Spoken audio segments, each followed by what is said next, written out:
Dan is just has had a stellar career as a curator, as a writer, a critic. He's been immersed in contemporary art world for 3 decades now. And for the last 6 years behind the scenes, he's also been making artwork. And I should say he's returned to making artwork because he's been a creative person, well, as a curator, but also throughout his life. Dan was making art when he was a younger person. He was also in a band. He was a musician. And his accomplishments as a curator and a writer are so immense. I'm not going to talk about them here because we're going to talk about his show at the Arts Project, but just Google Dan and you'll see the amazing work he's done. It's really impressive. And I'm so grateful for his work as a curator, and I'm really grateful for his work as an artist and having his work in the gallery. It's a fantastic show. I'm going to share my screen.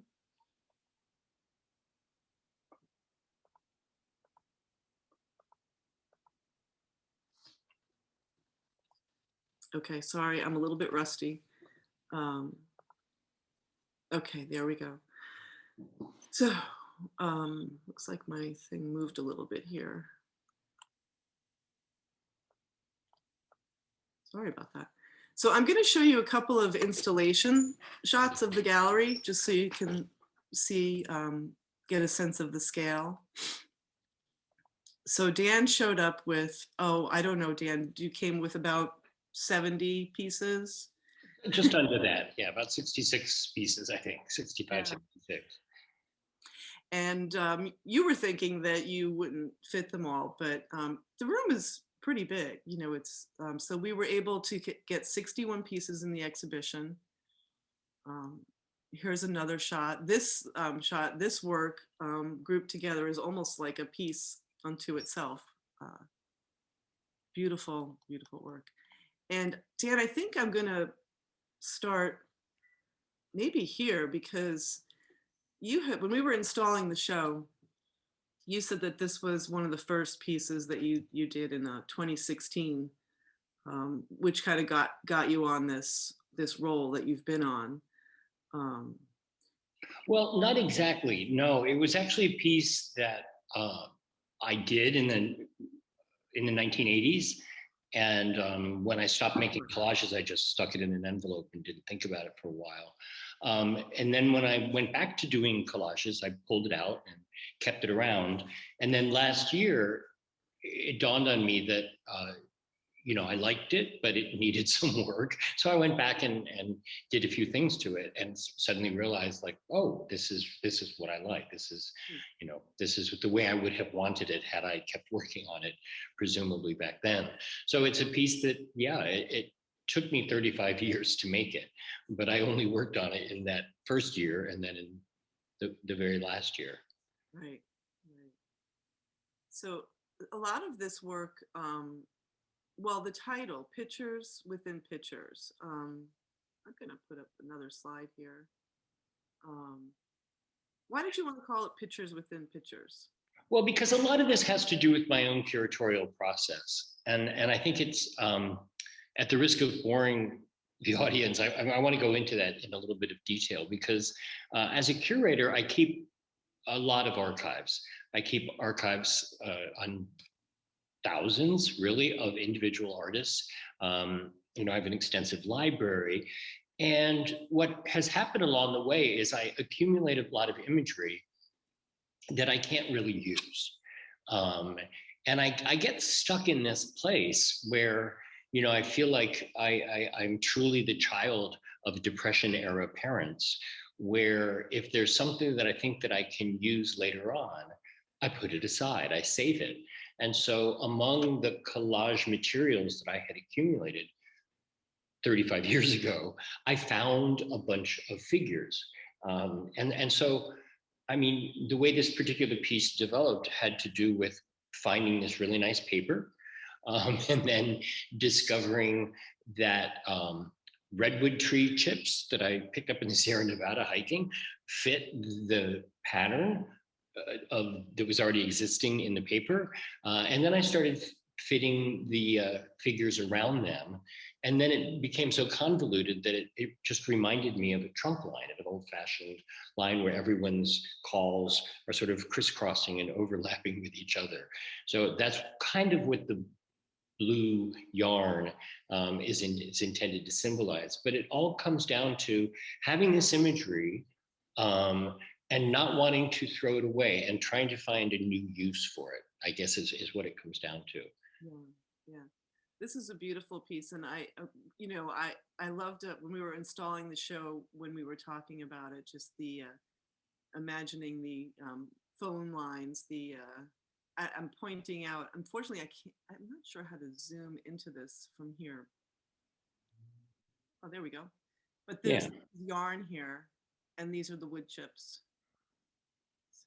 So it's kind of a fantasy of us all being connected, but in a pre-digital sense, where there's actually physical lines connecting us, in this case, textile. Which got me thinking about something that you posted on Facebook. I think it was in early May. It was really, it's a great read. I recommend everybody visit Dan's Facebook page, because as an artist, I really appreciated a lot of what you were saying about the process of making art, and also coming out as an artist and what that feels like. Well, it was very incongruous, for example, with a piece like this, which took me 3 years to make, and where my focus was really just, we'll make it as good as it can be, like try to make it worthwhile, worth looking at. And at the same time, I realized, I'm sort of pursuing this, this practice, which at the time did not have an obvious output. I was trying to make it perfect, and I would even put them in frames, and then I would lean them against the wall and move on to the next one. And what happened was they were accumulating, and I realized I didn't want to just keep doing this in a vacuum. If I was spending this much time trying to make them good, there had to be a reason for it. Right. So as we're talking, I'm just going to pull up a couple. Yeah, go ahead. So I'm wondering, as a curator, I could see as a curator and the career, your 3 decades of being immersed in contemporary art, how that can feed you as an artist. I mean, it actually makes sense to me that you're making art. It's like, it's not, in that post you talk about, it's kind of like you're revealing a secret. And, I think a lot of artists have this imposter syndrome, So like when we talked about this, and you told me that a lot of your friends or your artist friends are saying, well, welcome to the world. That's just comes with the territory. But I'm wondering, so I could see how being a curator could feed your art and being all the work that you've, just being immersed in that world. But is there somewhere where, like, Dan the curator and then Dan the artist, is there any conflict between them? You mean in the working process, or in some sort of purely intellectual plane? Any of those. I'm just wondering, because I think that you had, when we were installing, you said, oh, I don't know if my curator brain and my artist making brain are working together. It was just you were just talking. I didn't, but I remember you saying that, and I'm wondering if do you think different? How do you think differently? Well, let me put it this way. I mean, when I first began to realize how passionately I needed to do this, so 5 years ago, when I first sort of returned just as an experiment, kind of as a lark, to see if, my collage muscle memory was still working. And then I surprised myself by realizing how driven I was to do this, to keep going and to keep taking all of this material and turning it into, into collages. And so I began to think about fragmentation overall, and sort of my relationship to culture. In particular, I think something I should point out here is there's nothing in any of these collages that's digital. And I think it's something that I've become very conscious of as I evolve in this, which is, I only have one shot at any one of these fragments. If I don't incorporate it into the collage in a way that, where it remains, that's it, it's gone. I didn't make a copy of anything, and I won't make a copy of anything, because in a way, what interests me is the materiality of these scraps. And again, it's going back to this question, to me, that the binary in curatorial practice, and I'm talking about curatorial work in terms of conservation and custodial work, it always comes down to, what do you save and what do you throw away? And so some of this material may seem to be on the borderline of, stuff that really maybe is best thrown away, but it pulls at me. And maybe when you're talking about this conflict between the artist and the curator, that's it right there, where these voices, these fragments of language from another era, from another culture, that I don't understand, they're confusing to me. I feel they're off-putting to me, and I don't want to quite get rid of them. So what I want to do instead is cobble them together into some larger composite whole. Mm-hmm. Right. I mean, it's also, if you move on to the next one, I think this comes out a little bit better in the next example, which is that, oh, well, it's not really this one, but I mean, there's a way in which I've become kind of, let's go back to this one. I think that so I am trained, I mean, I'm not self-taught as an artist, but I'm what you would call partially trained. And I also am very sort of improvisatory and resourceful. And so what I tried to do, because I wanted to sort of make this something that I can do myself, where I can control the outcome and the process, is I've sort of taught myself almost a folk art. I've sort of developed a way of handling these materials in a sense that I think is visually sophisticated, but technically it's a little bit homespun. It has this craftsy, folksy sense to it. And I think this is maybe the nostalgia in the work coming out, this sort of almost conservative vein. And I don't mean conservative politically, but I mean conservative in terms of hanging on to certain things from the past in some form or another. Mm-hmm. Yeah. So you had taught when we were, well, you mentioned this in that post I had referred to, Abby Warburg, you had mentioned, and I was really not familiar with him. And there's people can Google Abby Warburg, but can you say something about the relationship to what you're thinking and how that relates to what you why did he come up? What were we? I don't even remember exactly the context of how he came up, but.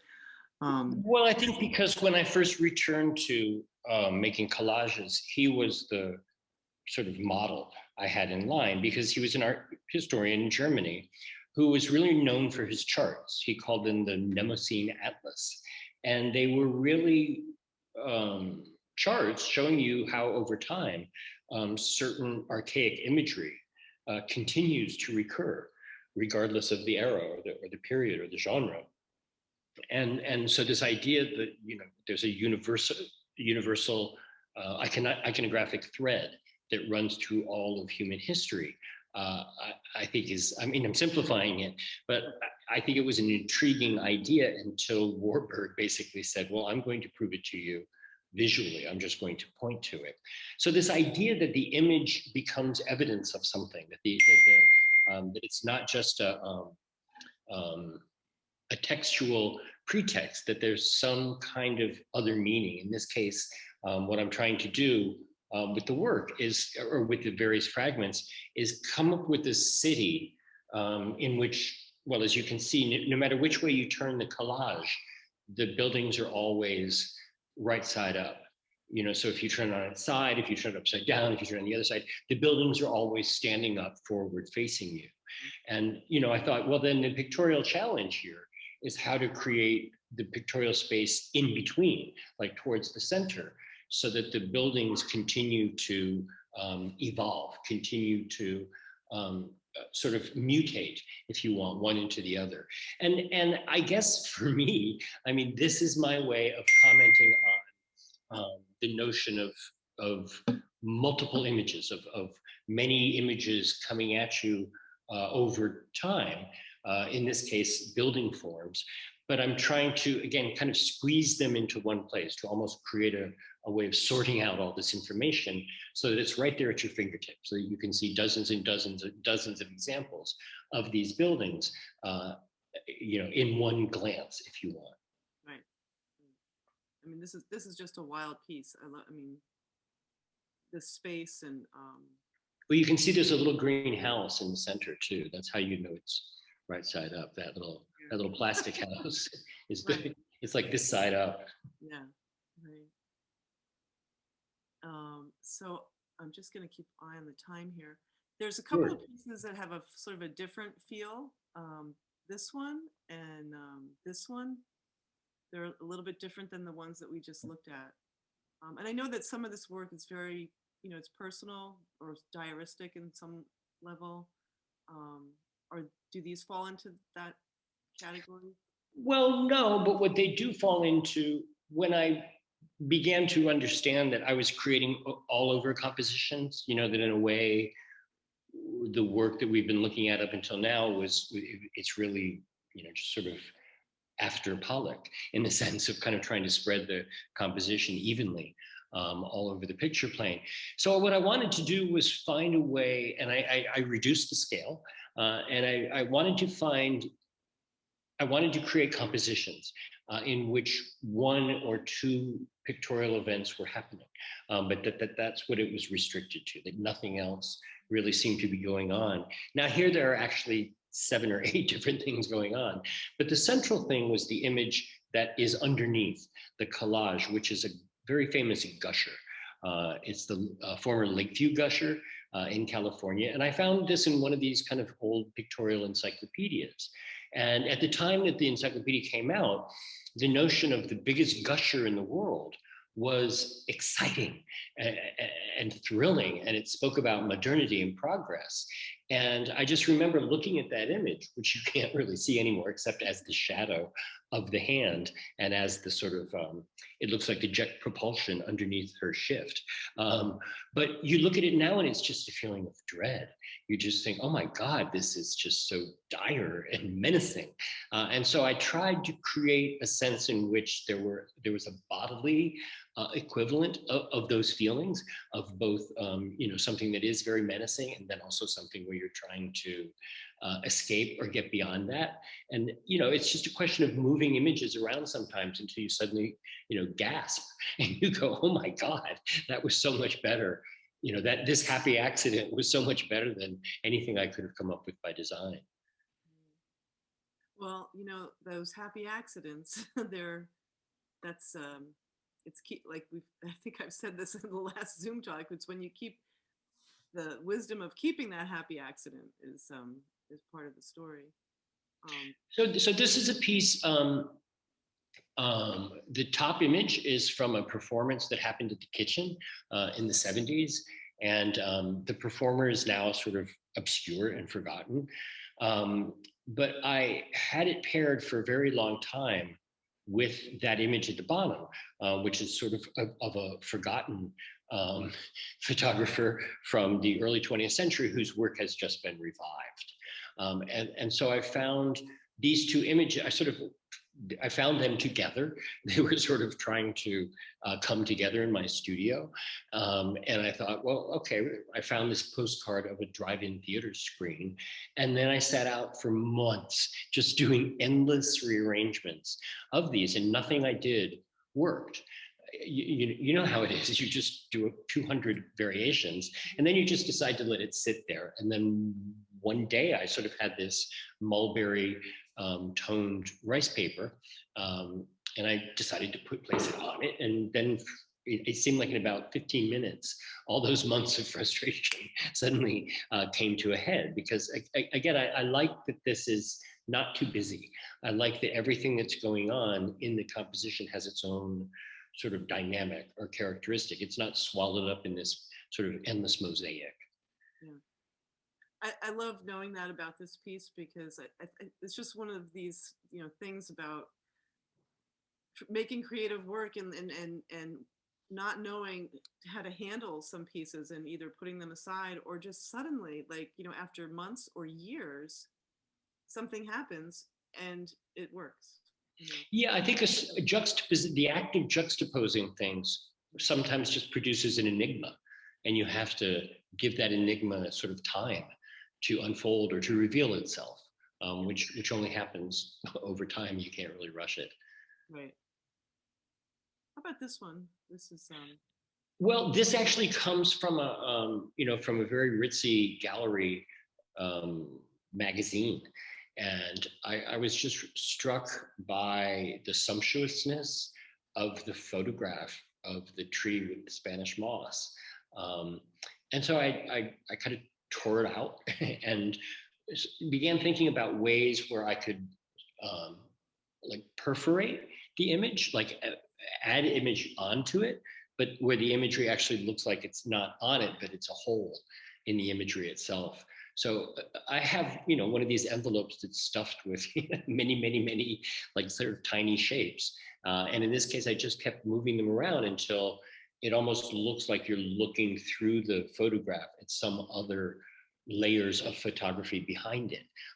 When in fact, of course, everything that's happening is happening on the surface of the photograph. So it's just trying to get this spatial complexity to come through. Love it. I think I'm gonna, there's a group of 9 pieces here. Yeah. And I have 3 close-ups in this.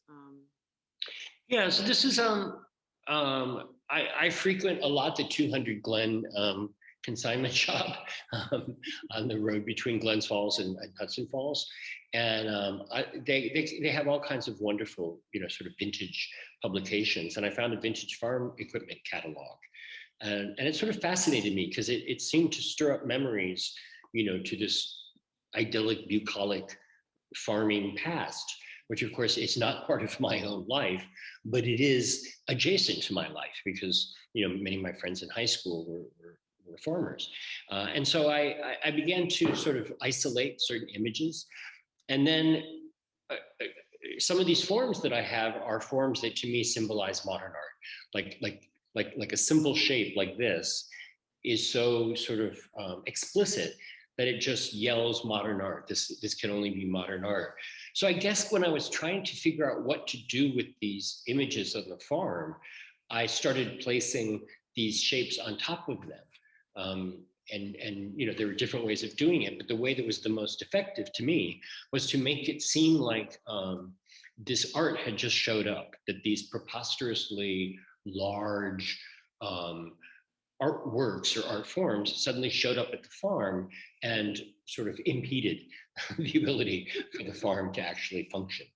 So I guess at the bottom of the sort of conceit behind here is that art and agriculture don't mix, which is not actually a thing that I don't believe. It's not actually a thing that I believe. I just thought it was a very funny sort of premise. Once the formal solution started working, I was like, well, what did these point to?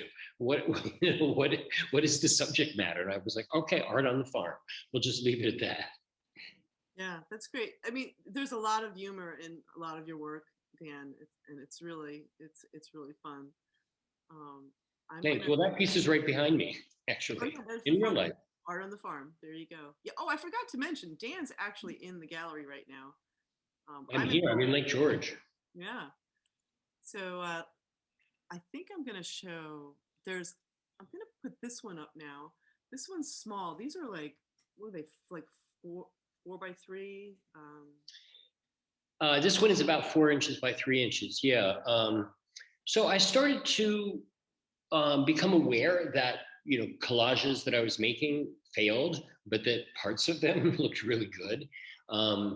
And a long time ago, I bought sort of a bulk of these miniature IKEA picture frames, that you buy, a set of 5 for $3, but they're they're meant for framing very small things like keepsakes or family photographs. And so this particular part of the collage has so many different elements from so many areas, including a sticker from, a luxury paper store I went to on my first trip to Florence, and then these sort of antique women athletes from Victorian catalogs, and different sort of collage and painting elements, including these oil stick smears sort of in the middle. So I thought, this is a tiny, tiny, tiny little thing, but it packs a lot of energy. It seemed to have a whole lot of almost gravitas on its own. So I began experimenting with putting things in little frames and seeing if they held up alongside bigger things, and they do. I like the rhythm and the intimacy that they create. I'm gonna just pull up from the beginning. You can see a grouping of some of those, and I believe that one is right over here. Yes. And I'm gonna just quickly show your studio in Glens Falls. Oh yeah. One view of that space. So this is an old law library. The Municipal Court of Glens Falls was on the 3rd floor of the Colvin building for about 30 years. And they built these beautiful, beautiful built-in bookshelves for the law library. And then they moved out. And luckily, the owners never even seriously considered tearing those beautiful bookshelves out. So I moved in about 3.5 years ago. It's a perfect space for you. It is. It's got everything. There's a place to read, and there's a great corner for writing, and then there's lots and lots of surfaces to do my collage work on. Yeah. I mean, it's a fun house. I love it. It is. It's also a little bit of a curatorial project. I mean, I'm turning it into a sort of a Kunstkammer, so the curatorial associates is like a sort of a play on the serious business that I'm doing there, which I do. But since the pandemic and a lot of things that were canceled last year, I found that I had a lot of creative energy in overdrive. I mean, there were things I had planned to do, and then I was sort of thwarted. So all of that thwarted creative energy really burst out starting about 15 months ago. 14 months ago, the first time I could get up to Glens Falls during the pandemic. I just really, really started making these collages kind of as a form of psychic survival. Mm-hmm. Yeah, you produced a lot this year, a lot of the work. Some of the work is actually dated from 2018 or 2019-2021.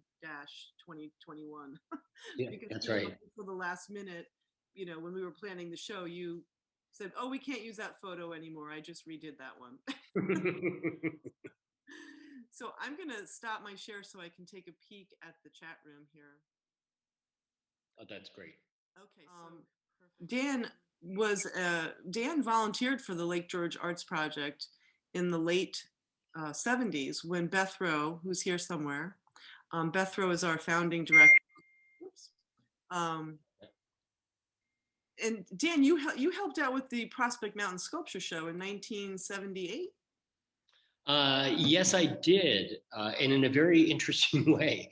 That was the summer that I was working for John Ashbury part-time as a private secretary.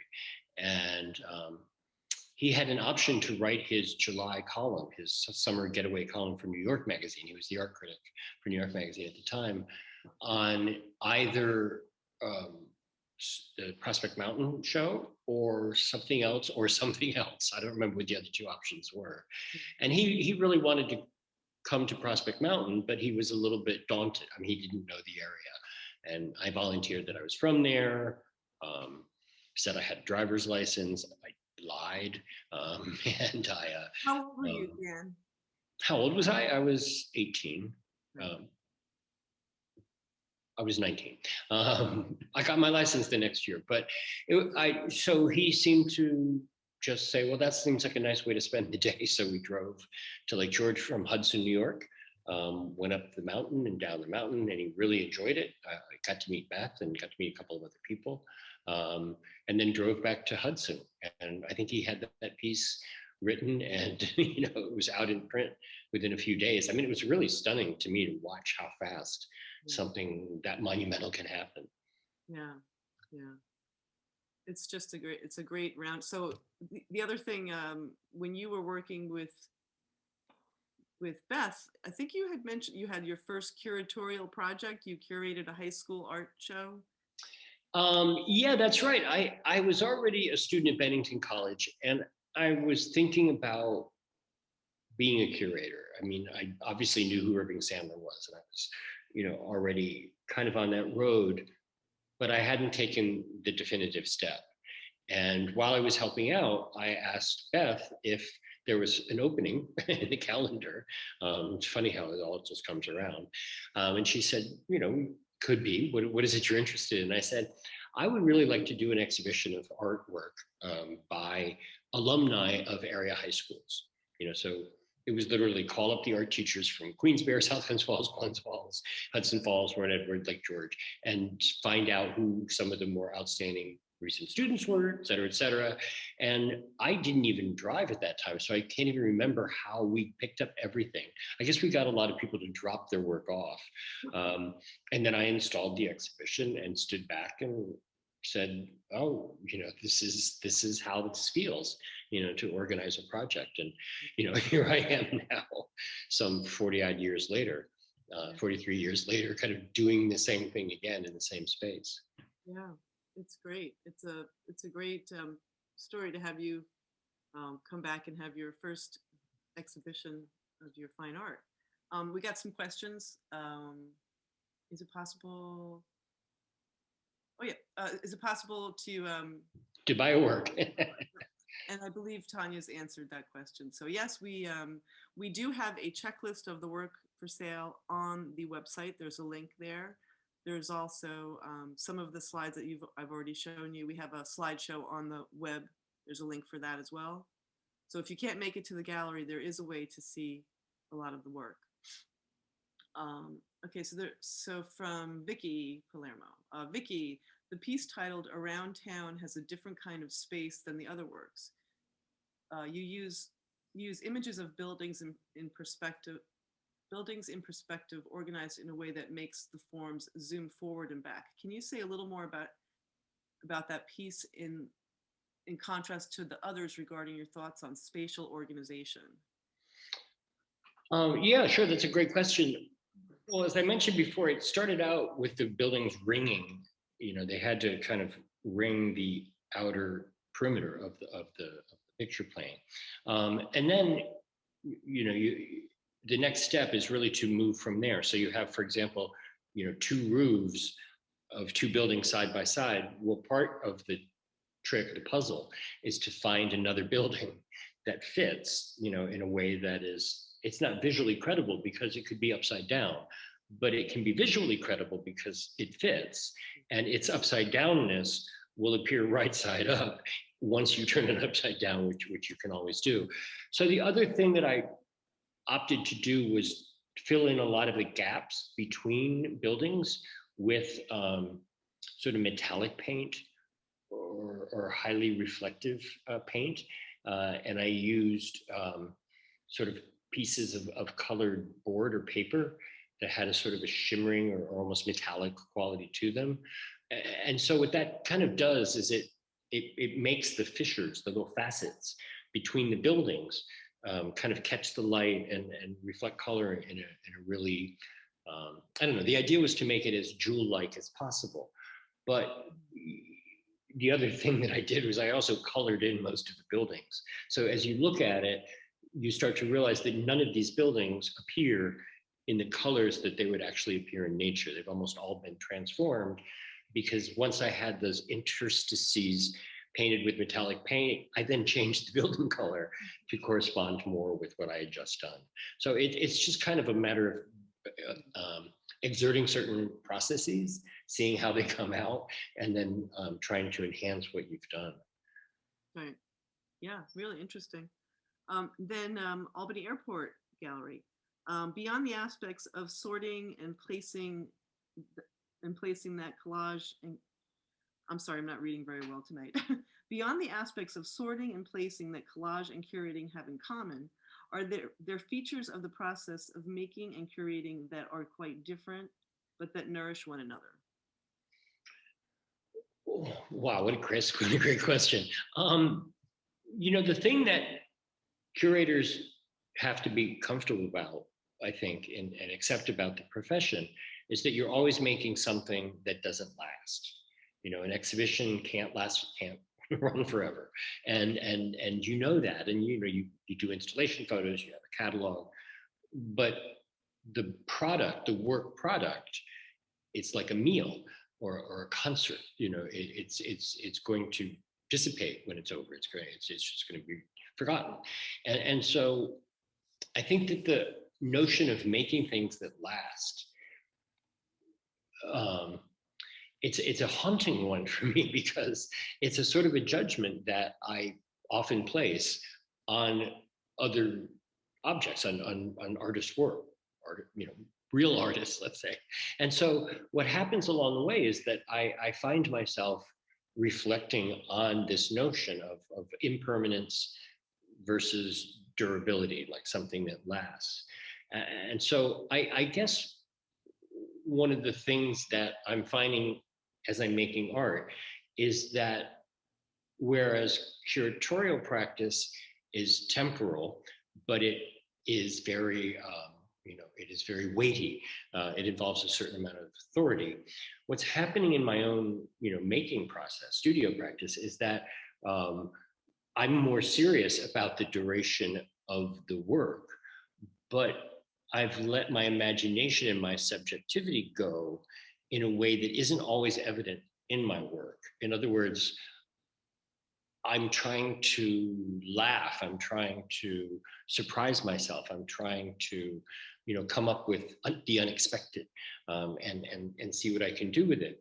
And so I think that there's this way in which I've trained myself to be very adaptable, and so I think when I'm, reaching a certain point in my collages, I just stop and go and I read a book for a while because I need to sort of cut that process off and move over to the other process. So I think that, for me, if I'm doing work like curatorial work or reading or something like that, I'm very aware that music prevents me from doing that work. I have to go to the music and turn it off.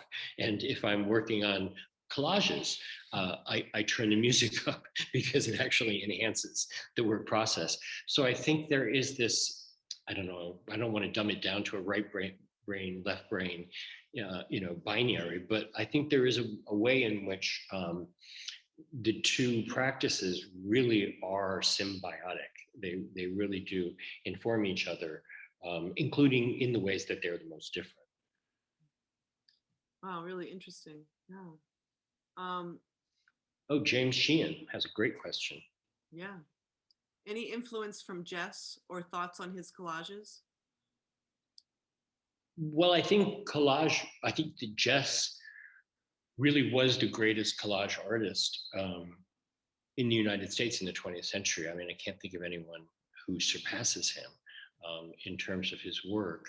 I mean, I saw a show actually of Jess just about 6 months ago at Betty Cunningham Gallery in New York, and it made me understand more than I had before that Jess's choice of medium in a way has relegated him to a sort of a major minor status, in terms of the pantheon of great artists, and there's this sense in which he can never be considered truly great because he worked in such a sort of a minor medium, and that's a really intriguing paradox, because I think that when you're working with scraps of material culture, like Joseph Cornell did, like Jess did, like so many artists do. These are scraps that, again, I'm repeating myself, but they could just as easily wind up on the trash heap, and you don't want them to. And you're responding to this desire to,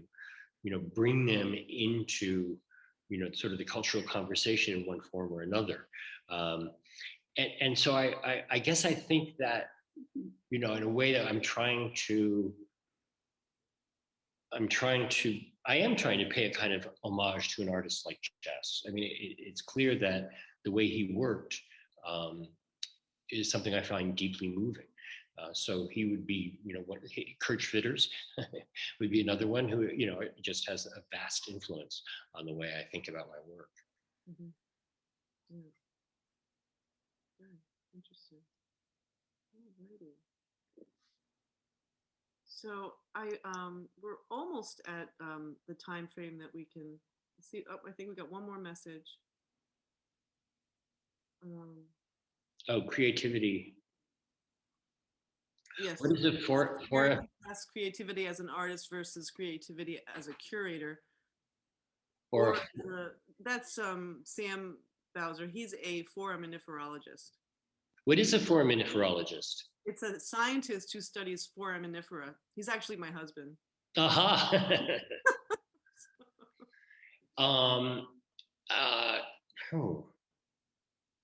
I think the creativity as a curator starts with space. I don't know any curator that doesn't feel this way, that if you don't know the space that you're working in, you can't really do an exhibition properly. And I think that when I go to spaces, if I'm thinking about an exhibition, but I don't know who the artists are, for example, and I go to the space, very often I just sit in the space and think and start writing names, that come to me automatically. And, sort of that process is a long one. But the first part of it, starts with just imagining what the work of so-and-so would be like, in this space. And I guess one of the things that appeals to me about working with collage is that it starts with stuff. It starts with boxes of stuff and piles of things. My own interests. This obsessive collecting of postcards over the years. All of these sort of things that I have that are sort of almost like contradictory facts. Almost opposing realities to each other. And I feel like it's my job to sort of step in and mediate, step in and engage and have a conversation, get a conversation started. And so I'm fascinated with how art can take place in solitude. In fact, it thrives, I think, in most cases, in solitude, where you need peace and quiet. Whereas curatorial practice, I think, always requires other people, other presences, existing spaces. And so it's this really interesting contrast between, doing your work in private versus sharing with people. With art, you don't share it until the very last minute, and suddenly people come barging in the room and they're pointing at your things and talking about them, and you're just like, oh my God, I'm not ready for this. Too late. It's too late. No backing out now. No backing out now. That's just fascinating. I think that's our last question there. So we're gonna wrap it up. Dan, it's so great to talk to you. I've really enjoyed working with you, putting the show together, and I feel the same way, Laura. Thank you. Days in the gallery. I mean, Dan is he's just really great to talk with, and I highly recommend that you seek him out on Instagram. His curiosity and his passion for art, contemporary art. I mean, it's just wonderful and infectious. So check it out. There's some thank yous coming in. So that's wonderful. I do want to say one more time that we are going to have a reception for Dan on this Saturday, June 19th, Saturday from 4 to 7. We're going to spread the time out a little bit. We usually do a 2-hour, but we're going to do it for 3 hours. It's our first public reception in over a year. So we are super excited. And we just ask, if you are not vaccinated, that you make sure to wear a mask for sure. And there's a lot of work in the gallery, and Dan will be there, and there's interesting stories before each piece, in each piece. So I can't wait to see some of you on Saturday. And Dan, thank you so much for this. This is fantastic. Great. Thank you. Thanks everyone for joining us this evening. I had a great time. Wonderful. All right, I'm going to end this meeting. Take care, everyone. Okay. All right, take care.